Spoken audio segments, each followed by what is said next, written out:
皆さんようこそ、東方研究スクールへ、研究部部長のゆっくりレ夢ムです。ゆっくりマリサだぜ。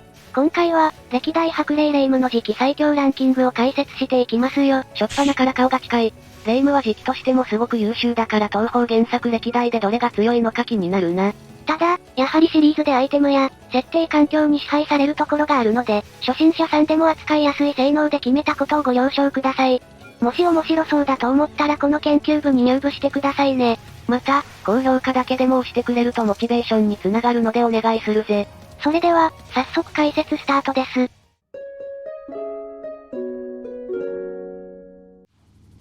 さて、東方初心者もいるかもしれないので軽くレ夢ムのプロフィールを解説しますね。レ夢ムは言わずと知れた東方プロジェクトの主人公で、白霊神社の巫女さん。幻想郷と外の世界の境にある、白霊神社に住んでいる巫女です。よくある魔王を倒しに必死で頑張る主人公とは違い、のんきで異変が起こったのでとりあえず解決しに行こうかというような性格なんだぜ。そこがいいんです。白霊カードマンは絶対ブラック。さて、そんなレ夢ムですが、設定上の能力や力は一級品で弾幕シューティングの時期でもそれが言えます。そして、このゆっくりレ夢ムが思う、使いやすかった歴代時期ランキング4位は東方新霊長レ夢ムです。新霊長のあらすじを軽く解説すると、ある春、幻想郷の至るところで正体不明の霊が湧いたり消えたりを繰り返すという現象が発生したんだ。幻想郷の異変をいつも解決している白霊霊夢たちは、冥界の管理者を務める西洋寺ゆゆ子のところへ向かうところからスタートするぜ。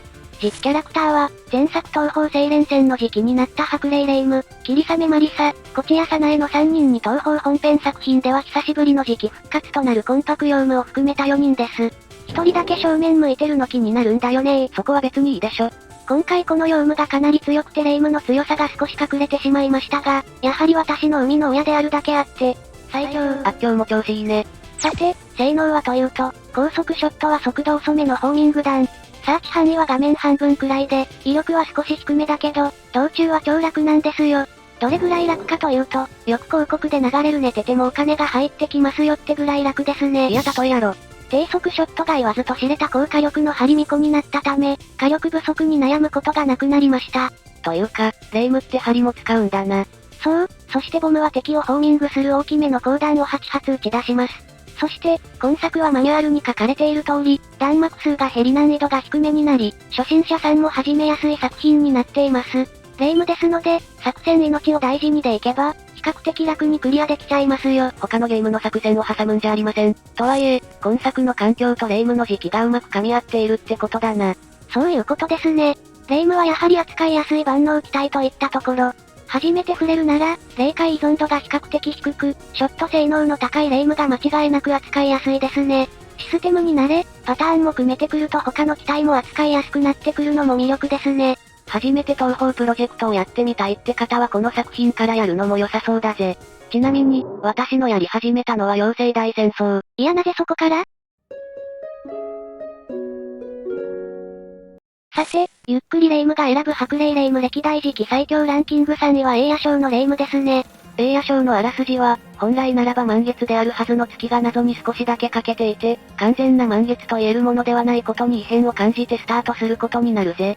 そして、今作はなんと人間と妖怪がタッグで操作することが可能。どれぐらい面白いかというと、珍しくタッグで操作する神ゲー、マリオカートダブルダッシュぐらい面白いです。いや例えでしょ。そんなレ夢ムと幻想郷最強の妖怪悪魔ゆかりとのタッグは、安定した移動速度と当たり判定の小ささが特徴。攻撃が避けながらでも当てることができ、今作では当たり判定の小ささが活かせる場面が多く、初心者にもぴったりなんですよ。特技は、敵の使い魔と接触判定を持ちません。特殊能力は、当たり判定が小さくて、決死決壊の時間が長いという特徴もまた魅力的。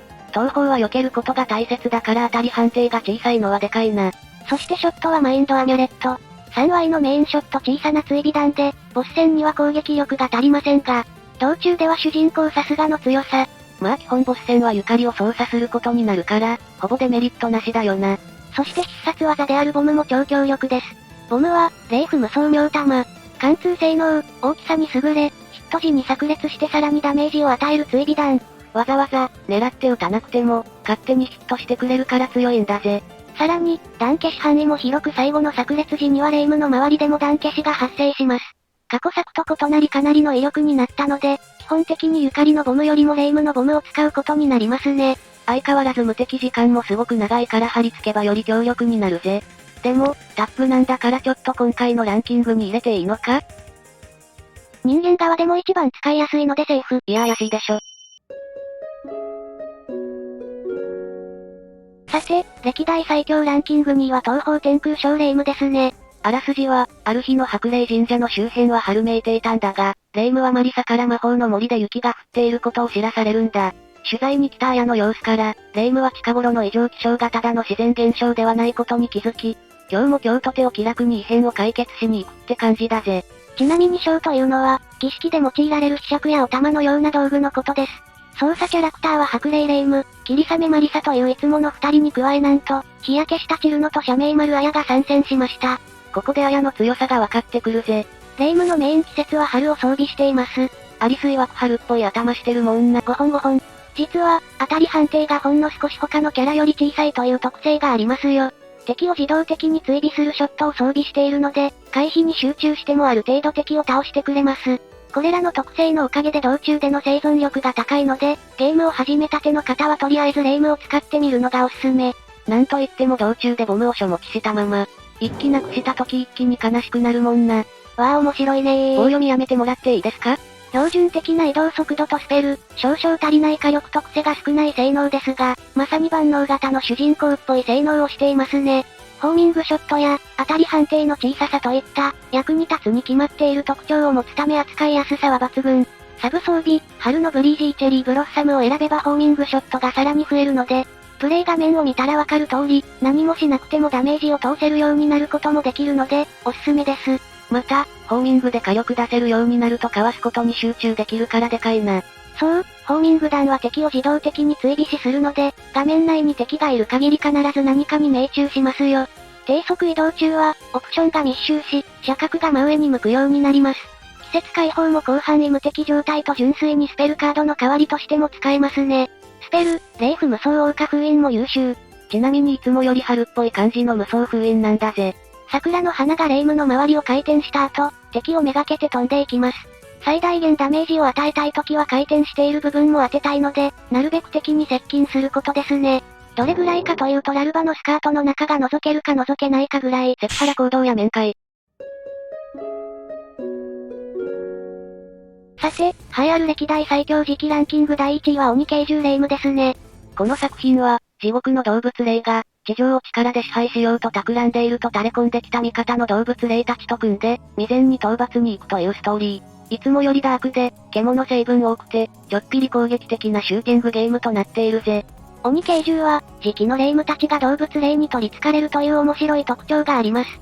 動物霊の影響で時期たちの性格が変わるというめちゃくちゃ面白い作品。大足霊では尊大で偉そうな感じ、カワウソ霊では弱気で優しい感じ、狼霊では粗暴で好戦的な感じになります。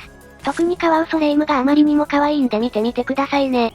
そして、今作は、狼、カワウソ、大足を選んだ場合にそれぞれ集中ショット、ボム、拡散ショットが強化されます。そして、やはり道中が一番楽な大足霊夢が最強。高速ショットの追尾が優秀で面倒な弾幕を撃たれる前に速攻で仕留めることができます。例えると、あんなに強かったパーフェクトセルがスーパーサイヤ人2ご飯のパンチ2発で KO するぐらいの強さ。だから例えでしょ。この大足霊夢なら画面中央やや下あたりで高速ショットを打っていればノーミスも狙うことできますよ。それはえげつないほど強いな。大足霊の特徴として、今までの万能型と違い、短所の攻撃力を補わずに、長所のホーミングをさらに伸ばした、尖った強みを持つ個性派機体ですね。道中のあまり強くない敵の集団に関しては、一切動かずに殲滅できるほど強力。ボス戦でも、大足暴走で酒に集中しつつどこからでも高火力の攻撃が狙えるなど、独自の強みもありますよ。なるほど、今までのバランス型に加えて高火力も兼ね備えたってことだな。霊夢のホーミングアミュレットは、自動的に敵に向かっていく殺弾を放ちます。大足霊装備時は集中ショットよりこっちを全当てする方が強いですね。先ほども言ったように、大足モードではショットの全てがホーミング弾になるんですが、両脇のショットはある程度近づかないと追尾してくれませんよ。ちなみに霊夢の脇はフレアフレグランスの香りがするそうです。超重要情報ありがとう。ちなみに、集中ショットのパスウェイジョンニードルはまっすぐ前に針弾を飛ばして攻撃。オプション配置が感受電と全く同じなので収束率が低く、道中の硬い妖精などに対する火力は少し足りませんが、マリサの低速より当てやすい気がしますね。なんだと？狼霊装備では横方向の判定が2倍になり、多くの針を当てやすく、EX ボスの一部のスペカでは8本全て当てられることができます。ちなみに、狼モードでは攻撃範囲が倍近くまで広がります。また、スペルカード、霊符無双封印は前作の中でも屈指の火力が出ます。大きな光の玉が磁気の周囲を回転し、弾幕をかき消しながら自動的に敵に向かってくれるのもポイント。火力に関しては密着しておけばマスタースパーク以上のダメージを出せることも。なんだと？カワウソ霊を憑依させている場合まさかの3連発することができます。持続、範囲、威力、すべてにおいてバランスのいい強力なボムとなるので、ボム性能でも一番と言えるでしょう。確かにどの霊夢にしても鬼系中の霊夢が火力を出せる分明らかに強いことがわかるな。さて、今回の授業はここまでにします。視聴者さんの好きな霊夢がいれば教えてくれよな。それでは皆さん、ここまでご視聴ありがとうございました。ご視聴ありがとうございました。グッドボタンとチャンネル登録よろしくお願いします。